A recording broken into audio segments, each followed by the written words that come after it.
Be all in. Mm-hmm. And that was one of Kobe's favorite words when it related to winning. He says, you have to be obsessed with whatever your win is. And everybody looks at that word obsessed as a bad word. But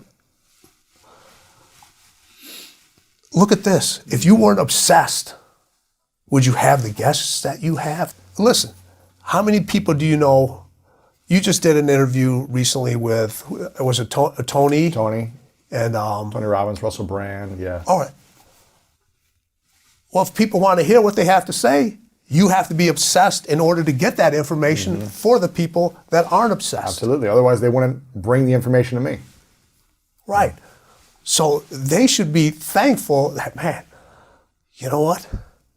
We're really, really thankful that Lewis is obsessed at doing what he's doing, because it brings us enjoyment. It allows us not to be obsessed in that area, and we can be obsessed in some other area. Absolutely.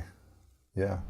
What stops us from chasing our obsession is the judgment that it's wrong. We feel that it's wrong to pour so much time and energy and effort into something, especially if it's not working out and paying dividends and results. It's, yes, the people around us telling us that, what are you doing? That's crazy. Stop doing it. But it's also us. It's our own voice in our own head saying, can I do this? Am I wasting my time? Is this thing even worth doing?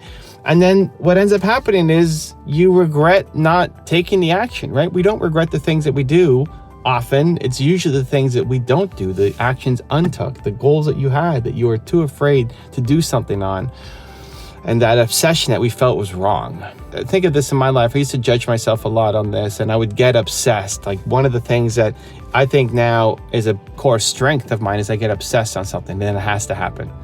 I was at an event, and it was a YouTube event, and there was a really, really big famous guy, runs a bunch of events, pretty well known, and I was on him for, you got to start a YouTube channel, dude. You got to start a YouTube channel. And I was just on him. Fast forward to today, is about 3 years ago. He's got a YouTube channel. He's got 6 figures in subscribers. And he's on my mind because I was texting him some thumbnail ideas this morning. And I was on him. I couldn't let it go. Like, this has to happen. You need to do this. And it just felt right. And that energy and that conviction is one of the things that help move the needle. And you've got ideas and energy and great things in you, and products you want to create, and services you want to launch, and people that you want to serve and help, and trust it and listen to it. The thing that's in your heart that is this little, it's a muscle to develop the courage to follow the obsession, because a lot of our brain takes over and tells us to be safe and be practical and do the smart thing and make sure that you're paying your bills and all of that. And yes, of course, you have to learn how to pay your bills. But where are we taught the courage muscle? Where are we taught the obsession muscle? Where are we taught to you've got this dream that is noble and worthy? Where are we taught to actually follow through on it and at least do something about it? So over the years, it's taken me a long time, and the goal with this video is to try to help it not take as long for you. Over the years, I used to judge myself for wanting something and just thinking about it constantly. And sometimes those ideas lead to long-term projects. I look at my YouTube channel. My main channel, it's been 13 years. 13 years. 13,000 videos, something like that. Not all of them are public. How? Well, it's because I'm obsessed. I want to bring more value. I want to create more content. I want to impact more entrepreneurs. It's how do you stay consistent on something? Because I want to do it, because I'm obsessed about it, because I feel like it's going to matter. Even at the beginning, when I had 25 subscribers in my first year and 7,000 subscribers after 5 years, like, how do you keep going? Well, I was obsessed with trying to make content that I thought would help some people. And that's been a long-term obsession. There's some that are a lot shorter term. I remember I was writing my book, Your One Word, also Built to Serve. Both of my books were flowing through me. And there was every reason why I shouldn't do it. Your One Word, I finished writing the book on my cruise. I was on vacation with my wife, and we were enjoying our vacation, and it was flowing through me. It was like, I need to do this. And so while she slept, I wrote my book. And while she went to a show or did something at the spa. I finished writing the book. We still did the excursions and saw the cities together, but the second part of the cruise, I was just in, it was flowing through me. I had to get this thing done. Otherwise, I know I'm going to regret it. For Built to Serve, I wrote it when I was on my tour in 2019, and I did not have time to write a book. I did not have time. I mean, I was behind on everything. We're traveling every 4 days to a new city. I'm presenting. I did not have time to do this. I did not have time. And yet it was flowing through me, and like, I'm obsessed. I have to get this done. I have to get this done. And with experience and age and time, I've learned to lean in on those things instead of judge them. Where typically what happens is you come up with a great idea, you think it's great, like has a lot of potential, and then you immediately judge it to say, well, I can't do that. I'm not worthy. I'm not good enough. I don't have the skills. I don't have the money. Why am I still spending all this time on thinking about some idea that I could never do? We instantly judge it. And maybe you do a little bit of work on it. You start trying and you taste and you test and you explore a little bit. And then what happens? If you don't get immediate results, you wake up the next day or the next week or the next month and say, see, I knew you couldn't do it. You're crazy. Why would you think you could do this? And instantly we talk ourselves down from it. And what I've learned to try to do, and I'm still working on it, is to listen to that intuition and listen to that gut. And it's right, and it's noble, and great ideas flow through you, and stop judging them. And so the process I use is, one, that great ideas flow through me. So just believe that great ideas flow through you. This is how you eliminate the overthinking and your brain getting in the way. You come with a great idea, your brain gets in the way. How do you get out of that? Great ideas flow through you. Just trust a great idea. The fact that it came to you, as long as you're in a positive, optimistic energy, serving state. If you're feeling jealous or rage, or if somebody cuts you off in line, I'm in my car right now, we're parked, but if somebody cuts you off when you're upset, maybe the idea that comes to you is not a great idea.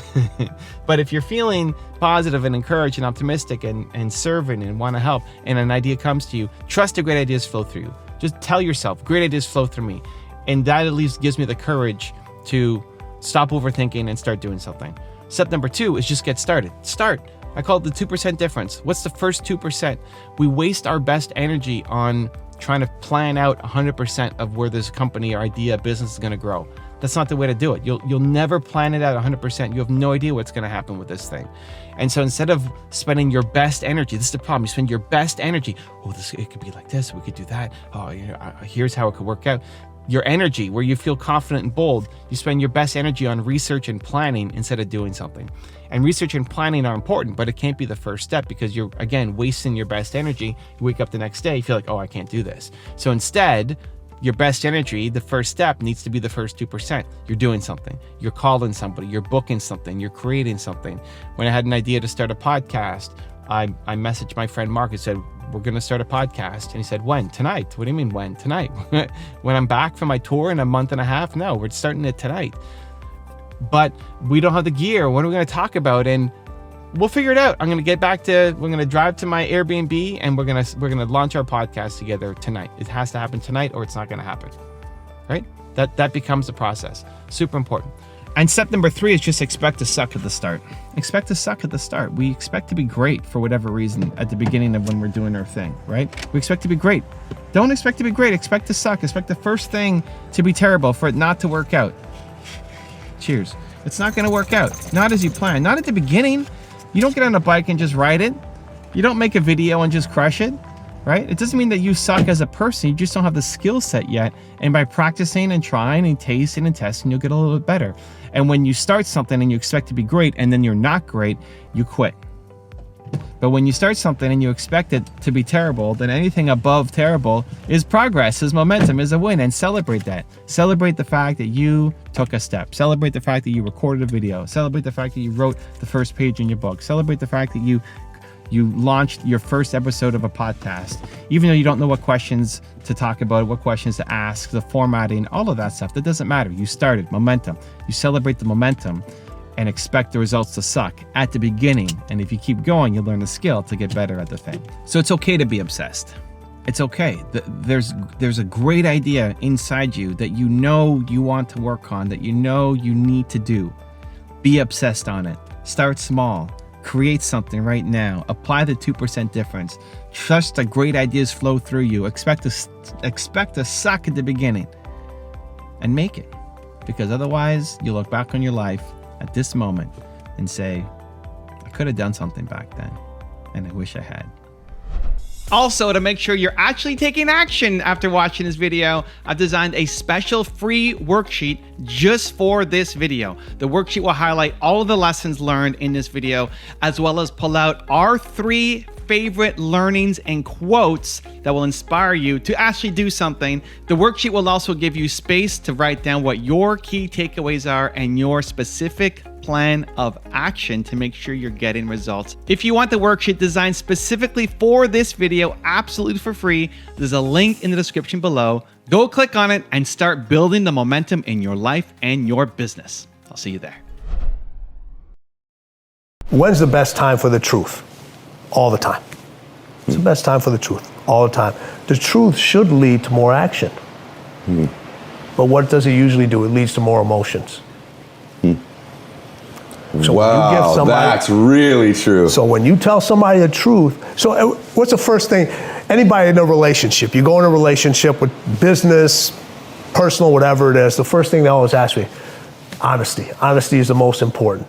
In the book Relentless, we talk about the don't think concept. Your skills are so finely good at what you do, whether it's trading, making business decisions, playing basketball, that you know if you do fail at something, it's just this little stumbling block. The next time you're going to succeed because you've done it over and over again. The thing that makes individuals really, really special who are that great is they're always looking for that competitive edge. So it's interesting to see how a champion in sports, how it relates to a champion in business. It's the same mindset. It's about winning the battles, continuing to improve, learning new ways to stay ahead of the game. Clarity is what gives you the idea of success, being able to close those deals. When you can see and you can think and you can react with a clear mind, and you take your emotions out of it, you're in that zone. Getting the deal is just a byproduct. And the minute you get the deal, you're already thinking about what's next. When you want to excel at something, what must you have? Did I just hear somebody say passion in the audience? You know what passion is? Passion is an emotion. It's an emotion without an action. Passion will get you nowhere. Inner drive will get you nowhere unless you act on it. You have to act on your passion. You have to act on your inner drive. Don't let those feelings stay inside of you. You got to know what to do with them. You got to know how to make them work in order to get what you want. Knowing that you're the best at what you do and you've done all your homework to get to that point.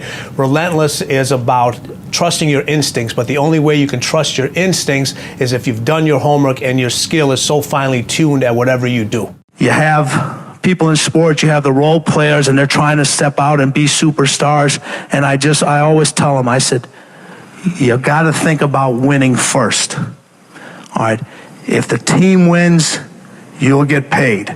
If the team doesn't win, you will not get paid. All right. The bottom line is the end result.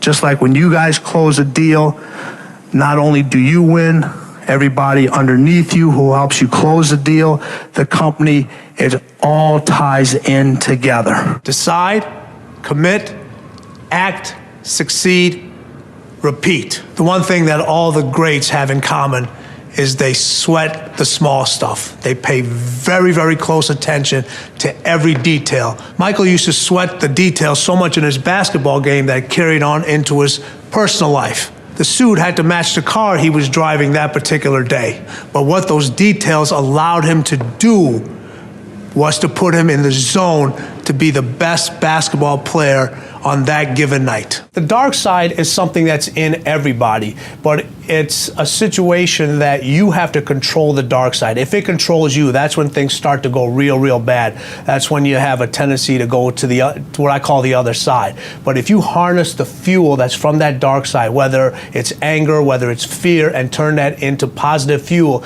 it'll help you really succeed at whatever you're trying to do. A great leader knows how to push buttons, how to push the buttons of different people. I totally disagree with that philosophy 100%. All right. I don't want to have somebody to have that much control over me where they're pushing my buttons. As a great leader, okay, what I do with my clients is I pull their buttons. And then I teach them in certain situations to know when to push their own buttons. You have to keep yourself focused on whatever your ultimate goal is. There's stumbling blocks all the way. People get laid off, you have a bad game, you get traded from a team that you don't want to be with. But if your goal and your focus remains the same, that, hey, this is going to happen, and I know I have the skills and I have the knowledge and I have the instincts to dig myself out of this hole, you will dig yourself out of the hole. You have to control the situation. Don't let the situation control you. We talk about coolers, we talk about closers, and we talk about cleaners. Cleaners going to get you that end result over and over again. They are so well prepared and their instincts are so sharp, they already know what to do. If there's a person that's producing exceptionally, there's a reason behind it. It's the process, the constant challenge to get there again and again and again is what drives these individuals. Everyone talks about we want to be legendary. We want to be iconic. Don't settle for legendary. When I started studying, everyone says, oh, you're going to be a gym teacher. I said, no. I said, I'm going to work with professional athletes. I knew what I wanted to do. I said, I'm going to work with professional athletes. So that was the goal I set in my mind, and I just said, hey, that's going to take a place in my head. That's the only thing that I want to do, and I got to figure out a way to get there. So I studied and learned my craft better than anybody else. Did I start with the professional athletes? No. After I graduated, I went to work in a local health club.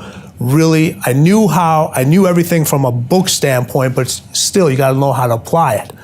Okay, so I, worked with anybody I could. These are not pros. These aren't pros. I'm talking about housewives. I'm talking about individuals that just want to get in shape. People that have had injuries from different sports, kids, anybody. Just kind of developing programs, implementing what I've learned, and actually being able to apply it. Mm-hmm. And once I started to look at that craft, and I said, okay, now I'm starting to figure out how to actually apply this stuff and how to use it and put the formulas together and put the workouts together and do all these different things. I mean, stuff that they're doing now from a workout standpoint, I was doing 30 years ago. Wow.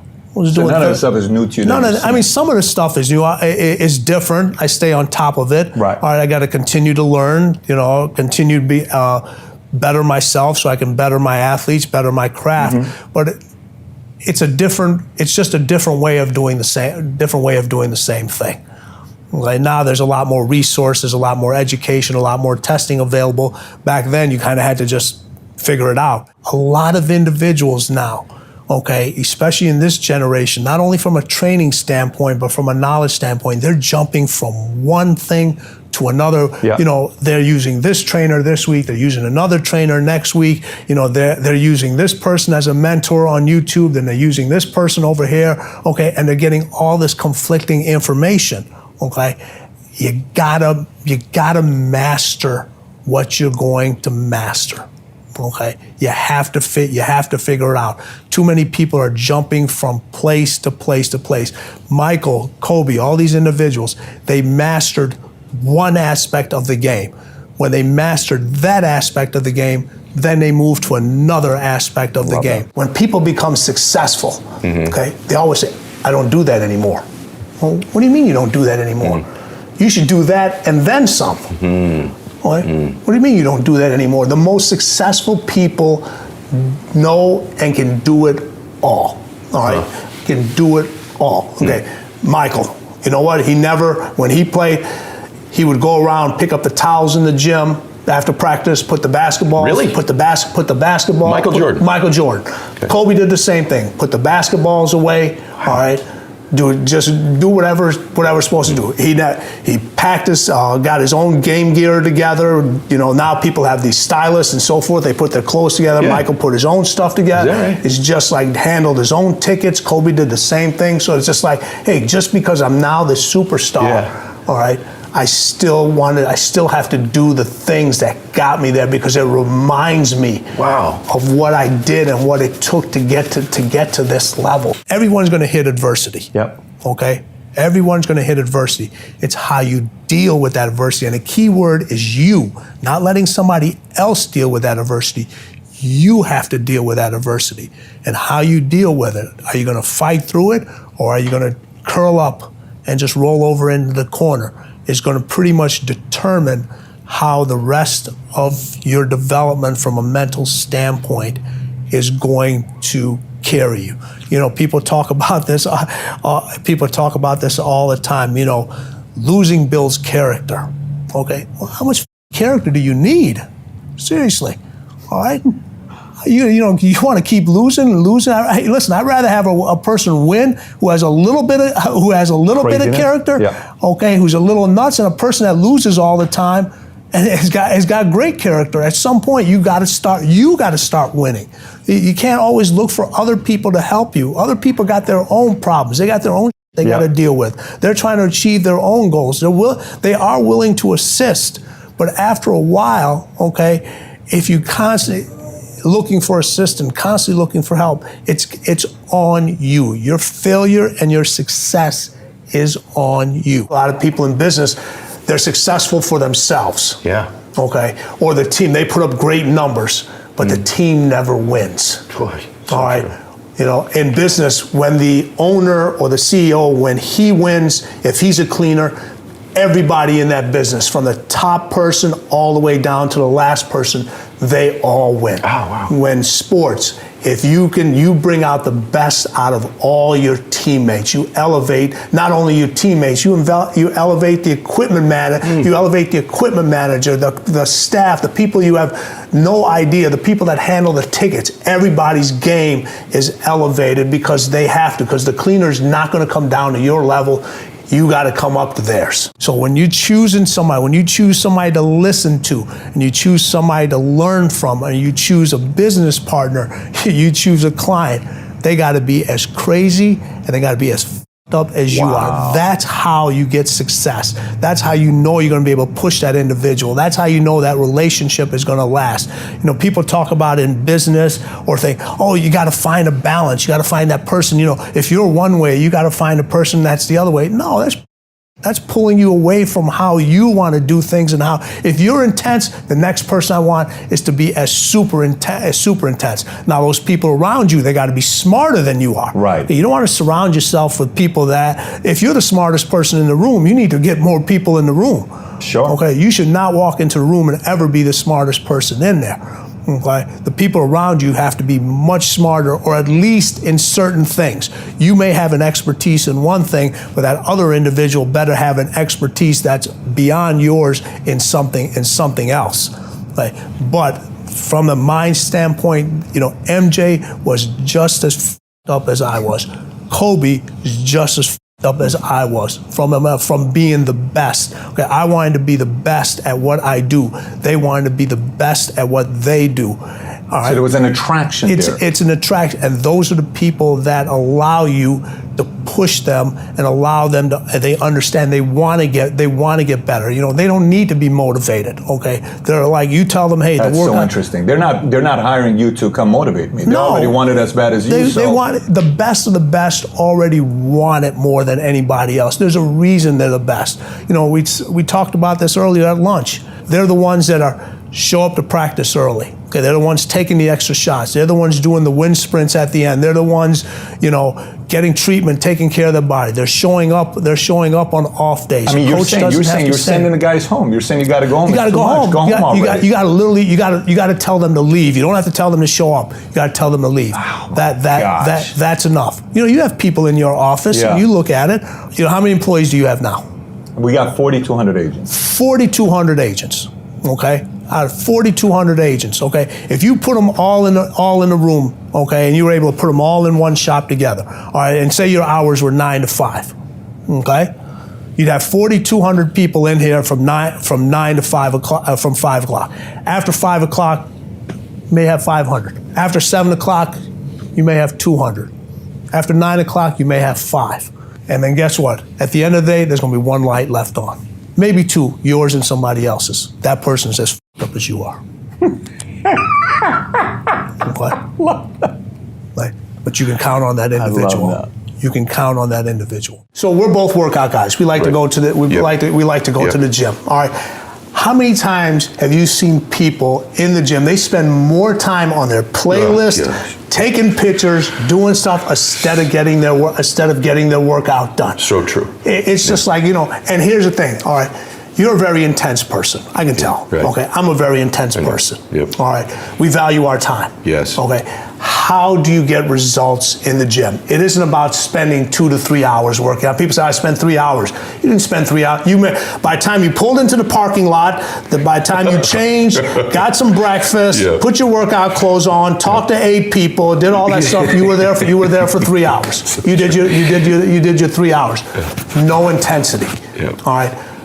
People talk about, hey, you post a couple of workout things, you're seeing you're a buff guy, or you're in great shape. All right, people say, Ed, I want to look like you. All right. They don't see what it takes to look like you. Not only in the gym, outside of the gym, the intensity that's there. You're in the gym, and I'm assuming you work out with music. You had some headphones on. You got to get a certain amount of stuff done in a certain amount of time. Or you're in this intense stuff. Somebody comes up to you. Yeah. Okay, and you don't want to be rude to them, so now you take your headphones off. They ask you a question. They want to take a picture with you. I recognize you from so and so, and all right. And then the question is, how do I get to look like? Well, the one way you get to look like me is leave me there for long. Stop asking me these questions. Exactly. And start hitting the weights. Start lifting. Yeah. It's the intensity that you have. It has to be in everything you do. You have to be an intense person in your workouts. The way you eat. Okay, that's intensity. How do you fuel up your metabolism rate so you're burning these calories so you can get that definition? That's intensity. How do you get to be successful? Oh man, he or she, he's so intense. No, you know what? He and she. That's how you're supposed to be. You're at a different level. Right. And that's why I said the intensity is so important. It's what really separates those individuals. And you can't get into that zone, and you can't get arms and abs like Ed. All right, you can't do it unless you have that intensity and you're willing to block out the distractions. We have so much access now to information. Yep. It's literally at our fingertips. Everything, okay? Why are more individuals doing less? Relentless is more than just a mindset. It's a skill set, it's a mindset, it's a way to kick ass. We talk about kicking ass and taking names. Well, when you're relentless, you've kicked so much ass, you can't remember all the names because it becomes irrelevant. The name that they remember is your name. That's what relentless is being about. It's not about others, it's about yourself. It's about taking yourself to a level that only few people can achieve. The mindset is completely different. It's about capturing other people's hearts and not letting them go.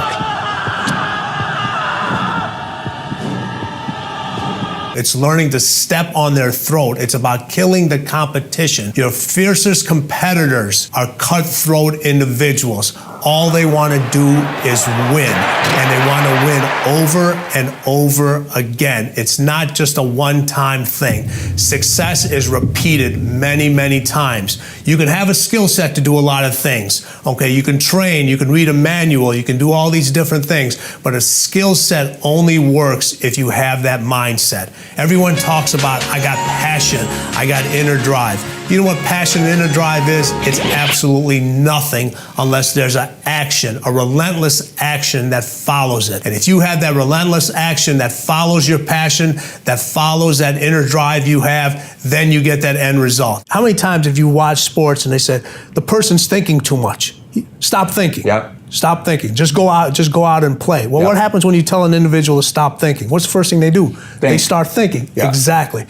Do you know how many hours and years of preparation go into not being able to not to think about something? Okay. It takes years and years and years of doing the same thing over and over and over again. Okay. To learn how not to think. Not to think. Wow. To be able to take a reaction Yeah. and turn it into a reflex. That's what the greatest can do. Most people react to things. Okay. The greatest, it's an instinct. It's impulsive. It's innate. It becomes a reflex. You know, we talk about this. Listen, trust your instincts. That's what closers do. You know what cleaners do? Their instincts trust them. I got this. I'll give you a great example about that, and we'll pick up the other thing. All right. Doug Collins, coach of the Bulls, is drawing up this play. Okay, last second play, he's drawing. It's the Cleveland play, the one he beat Elo, right? Yep. So he's drawing up this play, all this other stuff. He's over, he raises it. Michael turns around and said, "Hey, give me the ball, get out the way." In the timeout. Yeah, after the time, you know, before Doug, he goes, "Give me the ball, get the out the way." Okay. That's the don't think. Okay, that's the point where, hey, listen, my instincts trust me. Give me the ball, just get the hell out the way. I'm winning this game. I'm winning this game. But that game-winning shot wasn't made there. It was made many years before. In the dark gym by himself with somebody rebounding the ball, whether it was me or somebody else, shooting that same shot over and over and over and over again, saying, no, if I get to this spot, I don't care if there's 10 hands in front of me. If I get to this spot, the shot's going in because I've done it over and over again. Just for a second, because this just blew my mind. Is your dad, they come from India, right? Yes. Is that right? Mm-hmm. And your dad, you're in the cab. You just get here. You're in the cab. Just get here, yep. And my mom's already here. Okay. Established herself as a nurse. Yeah. And well, my dad, it was easier for my mom to get her license here as a nurse practitioner than it was for my dad to get his license as a doctor, all right, an MD. And he wasn't able to get the license. We still came over. We're sitting in the cab, and he's counting the money, and the meter gets to, I forget what the number was, and my dad tells the cab driver, stop. And you're a little boy, right? We're a little boy. Yeah. I was 4 years old. He said, stop. And we're like, what's going on? And my dad goes, hey, listen, we're in a new country. I want you to enjoy the scenery. So we get out, we grab all the luggage. Excuse me, I get real emotional doing this. That's awesome. And we're walking down the street.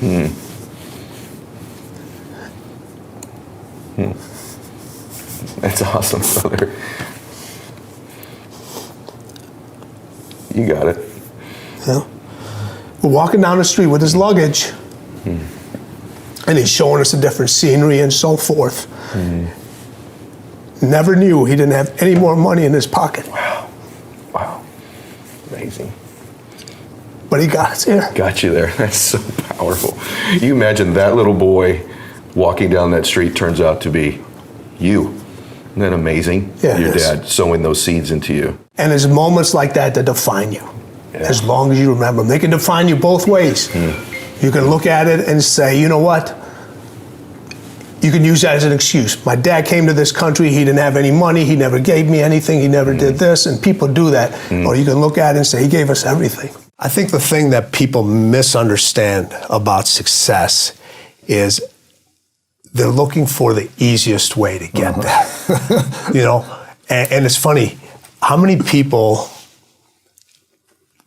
books have you read, or I won't say promoted, but had on your show, and everybody goes, 5 easy steps, 10 steps to greatness, 8 steps to this. And those steps for success, they're infinite. They are infinite. You cannot count them. It doesn't matter how long you've been doing it. Those steps are constantly shifting. You don't know if they're there. Sometimes you have to trust that the next step is going to be there when you can't even see it.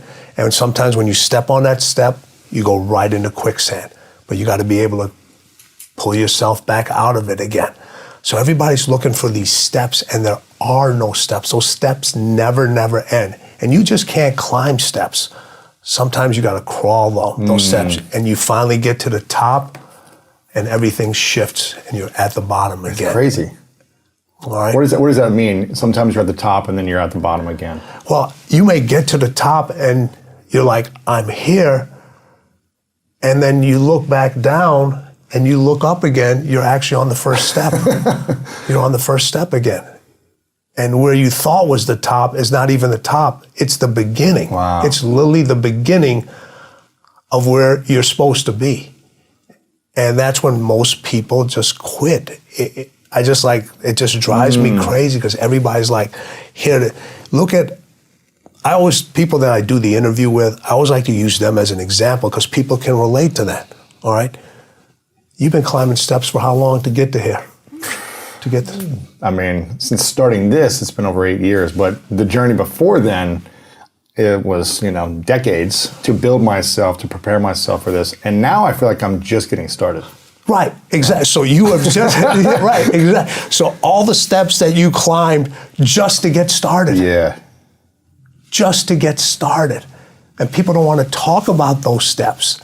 They don't want to talk about those steps and how difficult those steps are and how many steps that you stumbled on and how many steps you didn't even see and how many steps that people placed in front of you and they pulled away. People that you were very close to, people that you knew. Right. That people that you thought that were like, hey, these people actually have my back, except, yeah, they did have your back, but they were actually pushing you down the steps. For stabbing you there. No, and it's funny when you talk about those things, or people talk about them, they seem surprised.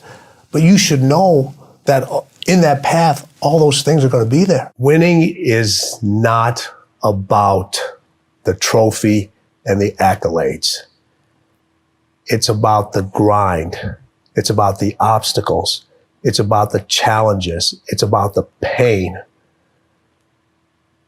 that you endure along the way for that 30 seconds of being able to either stand on a platform, be acknowledged by individuals that are close to you.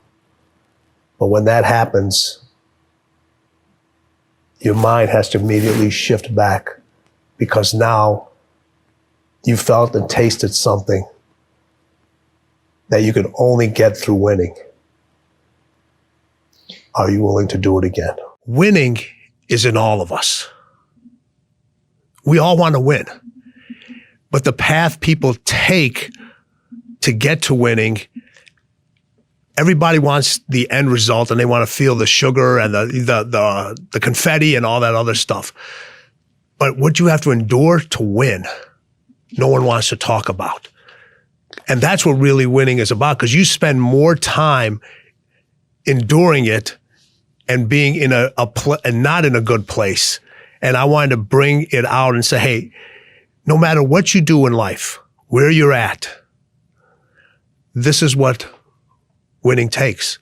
And it's in all of us. It's in all of us. You find wins every single day. Do you think anyone can become a winner? Winning is in all of us. That's what I would say. Listen, and we have wins every single moment. Yeah. And those are the steps that get us a little closer to what we want. We have every minute you have an opportunity to win. You really do. But with everything that's went on in the world in this past year, people forgot how to win. People don't even know what a win looks like anymore. Right. What does it look like? Yeah, people don't even know and so many times a win just comes by because there's a constant change, there's a constant shift. And now with the paradigm of the way everything is being handled now, you have to look at things completely different. Everybody's waiting for normal. A win doesn't look like what it used to look like anymore. Right. All right. What does it look like now? What does it look like now? For each individual, it's different. For each individual, it's different. For a lot of individuals, it's just like getting out of that routine that you were stuck in for so long. Mm-hmm. And did the pandemic allow you to say, you know what? Yeah, I was in a routine, but the routine wasn't getting me anywhere. I was in a routine of comfort. Mm. And the pandemic put a lot of people in a routine that was very uncomfortable, that they weren't used to. But it was a necessity. It was needed. You know, people always wish for this time during this thing that happened, I want to spend more time with my family. And now they have it. Now you have it. Okay? Schools aren't doing a good job with educating my kids. Now you're homeschooling. All right. I'd love to work from the house. Now you're doing it. Now you're doing it. Now you have all these things going on that you wished you had, as you thought were wins, and for some people they were. And for others, you're just like, no, these are not wins. I do a lot of Zoom stuff at home, and I got a cat, and I got a very lively dog, and you'll see the cat run right across the screen. Fortunately, I don't have little kids in the house anymore, but trying to work and have them in the background, asking for school help, or they're on their bandwidth, trying to study in their school stuff, and winning became a distraction. It became a distraction, and people were trying to balance all these different things and forgot, hey, this is what my win is. That you need to recognize what that win is now. And during the pandemic, it's not getting back to normal. It's getting beyond normal, figuring out what your next win is, how to place it, and how to continue to move forward on that win. Yeah. Because it's easy to talk about the setbacks because so many people can relate to that. That gave us a nice little comfort thing. Everybody can use the pandemic as an excuse. Yeah. All right. And then you have other people that thrive during that time. They're like, I got to find out a new way to win. I got to find out like a real new way to win. And you had some people that really won big during that time. Absolutely. They stepped up. They stepped up, yes. They stepped up. They saw the steps, and it was like, okay,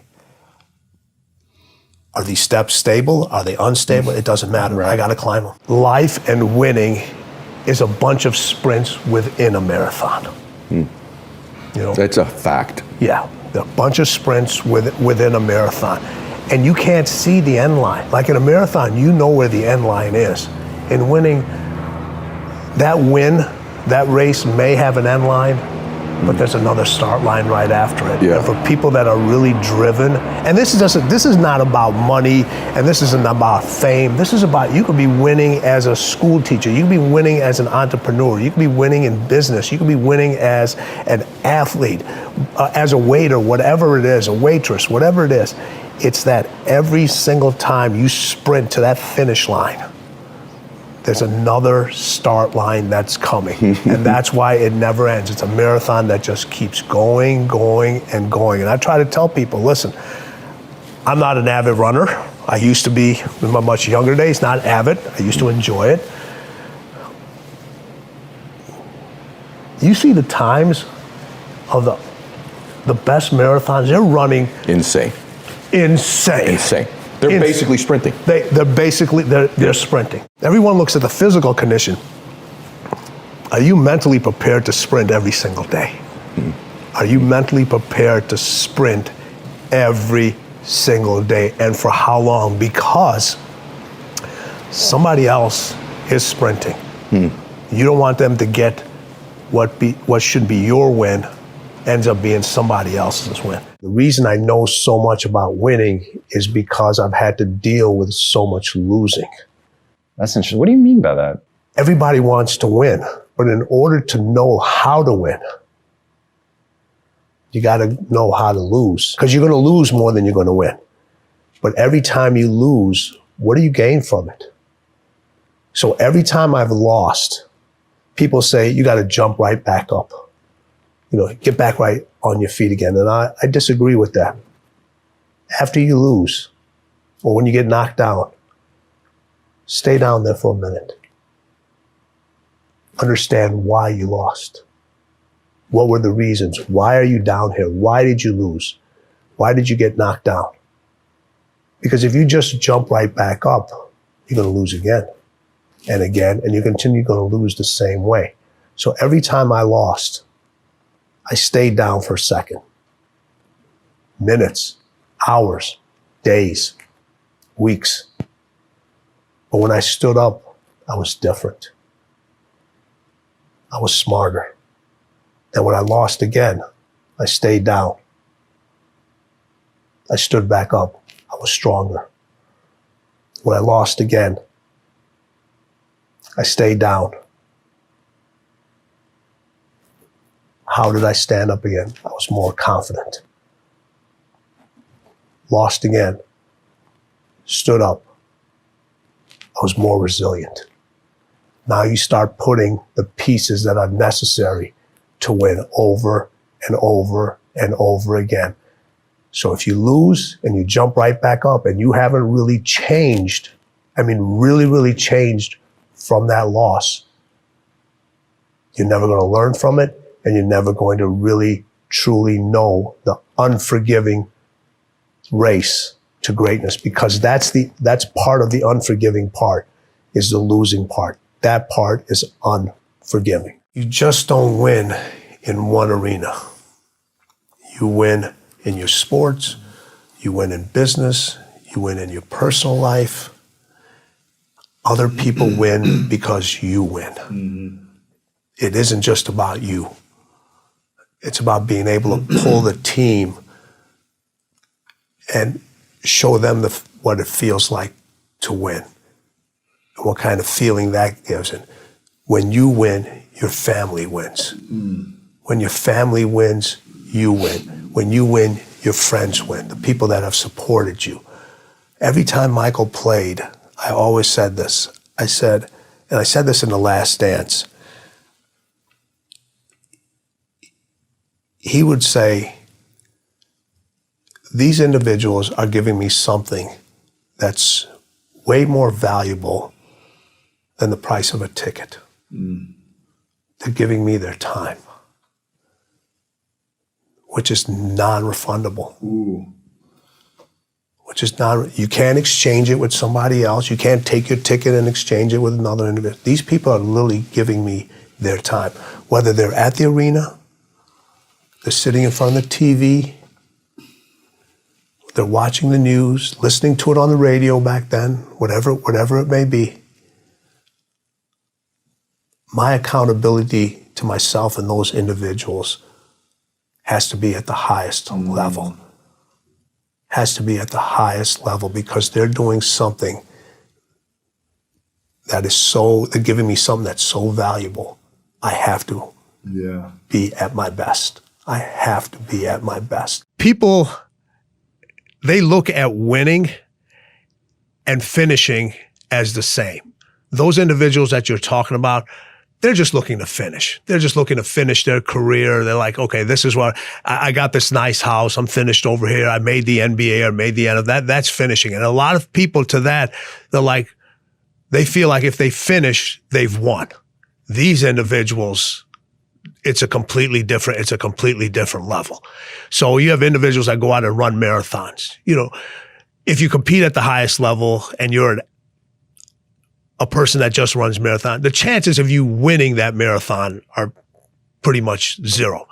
But you're going to finish that marathon. But being able to finish that marathon puts you in a mindset to win at something else.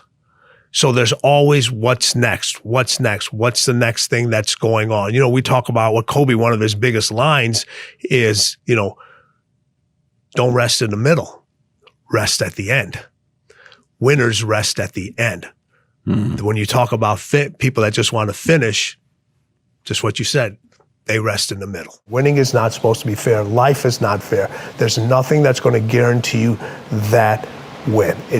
But the only thing that's going to guarantee you that loss is if you don't get in this race. How many people, and you talk about this all the time, about the fears and the emotions and just just going for it, just like here it is. Mm. Look at yourself. Mm. You've moved 3 different times in probably the last 6 months for whatever reasons you've had, all right? And you've literally packed up and moved, like here I'm going, here I'm going, here. You got people that won't move themselves out of a chair, and you've literally moved families, lives, and there's literally a fear behind every single one of those, but there's no doubt. So what they're seeing, when they look in the mirror, they're just trying to see what's on the surface. But winning and losing wants to know what's inside of you. It wants to know what makes you tick. It wants to know what your desires are. It wants to know what your ego is. It wants to know what your limitations are. It wants to know what your mindset is. It wants to know everything about you, because winning does not lie. When you look in the mirror, you can lie and see what's on the surface. You cannot lie what's going on inside. And that's what people are not willing to see. The lies that are truly going on inside of them that are not allowing them to win over and over, or sometimes even win once. You have to look, winning requires you to go so far deep inside yourself. It's way beyond the surface. It's way beyond internal. It's going to a place that a lot of people haven't visited in a long, long time, because they're afraid to visit that person, because when they visit that person, they don't know who that person is anymore. In the book, Kobe said, he said, winning is everything. It's everything. All right? And you sit here and if you talk to Mike, whatever Kobe would say, Mike would have to one-up him. Because there's still, the competition never stops. It's always about what's next, what can I win more at? You know, both those individuals, you know, obviously Kobe's not with us anymore, but both those individuals, the competition and the desire and the feeling of winning, even though they were done with playing, manifested into something else. You know, MJ, the most successful sneaker brand out there. All right. Owning a team, tequila business, in the sports gambling business. He's in all those things. He's in all those things. All right. So the competition never stops. With Kobe, it was like, I'm going to win an Oscar. Go out and win an Oscar. Writing children's book. He literally, his goal, his plan was to take over Hollywood. He was like, I owned LA on the basketball court, and now I want to own LA. He wanted to take, that was his winning thing. Take the basketball out of it. Everyone knows I own LA on the basketball court. And we talked about this. He goes, own LA. Own LA. And if you look at the paths he was going through, that's what he was doing. That was his next definition of winning. If you want another amazing Tim Grover video, check it out right there next to me. I think you'll love it. Continue to believe, and I'll see you there. I think the thing that people misunderstand about success is they're looking for the easiest way to get there. Your goals don't count until they're hard.